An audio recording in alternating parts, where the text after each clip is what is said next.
Excuse me here, I want to watch my little baby get off here. Car makers convinced California that the facts supported the development of hydrogen fuel cell vehicles.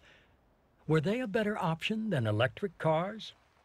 Toyota's national manager of advanced technologies, Bill Reinert, took their prototype hydrogen fuel cell SUV on a press tour. One of our customers really didn't like this car anywhere near as much as his EV1. And the reason was not because it had anything but bad about the car. The reason was because his EV1, he could charge it at home, charge it at work. And even though it provided limited range, he didn't have to worry about getting his car charged up. With this car, with a limited access to a hydrogen filling station, he said he spent his whole day planning how to get hydrogen in the car and how to get back. It's really humbling. The more you know, the more you realize you really don't know what the issues are going to be going forward. The number one worst question is when will that be on the market? When will that be on the market? That's the worst question.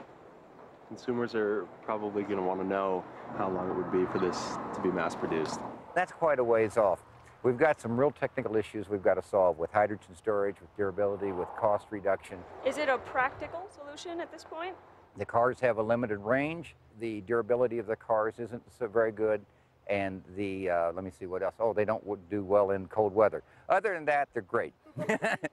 Have you ever been to a dog race? You know, there's the mechanical rabbit that's out in front, and the dogs never quite reach it. Well, the fuel cell is the equivalent of that mechanical rabbit. We're going for it. For the last 15 years, they've been telling us the fuel cells are 10 to 15 years off. You're an oil company. Your business is to be selling a fuel. They think that it's a long time off, 30 years, and they want to have a product to sell. So from that point, they're protecting themselves. But the other side is they're protecting the status quo. We see in Scientific American a double-page ad by General Motors and Shell both, touting both the fuel cell that General Motors is doing and also Shell as a potential supplier of hydrogen. If hydrogen can do a better job as an energy carrier than electricity, then by gosh, it should be the carrier of choice. The problem is, it's not even close. How far will this car ride on that amount of fuel? It gets approximately about, maybe about 100, 125 miles. Really? Interesting. A fuel cell car powered by hydrogen made with electricity uses 3 to 4 times more energy than a car powered by batteries. This is the beginning of some fantastic technology, and thanks for having us out here. We're going to look at some other vehicles here in a minute, but you know, hydrogen is the wave of the future. Today, there's a lot of enthusiasm for hydrogen cars, but you know, I wrote a whole book, The Hype About Hydrogen. I think it's pretty clear that hydrogen is a much tougher alternative fuel than any other alternative fuel we've ever pursued. So these are the 5 miracles that you need to successful hydrogen car in the marketplace. First, your average hydrogen car costs $1 million. That's gotta drop. Second, no known material to humankind can store enough hydrogen on board the car to give you the range people want. Miracle number 3 is the fuel is wildly expensive. Even hydrogen from dirty fossil fuels is 2 or 3 times more expensive than gasoline. Fourth, you have to have the fueling infrastructure. You know, we have 180,000 gas stations.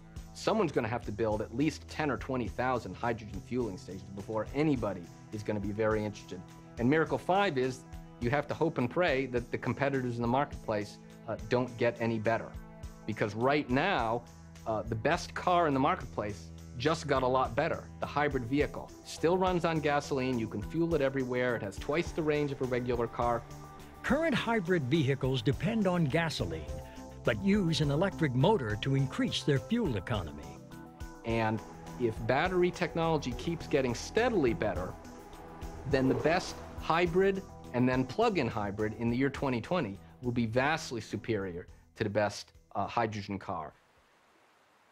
You guys have filmed me long enough to know that, you know, I like to hear myself talk, number 1.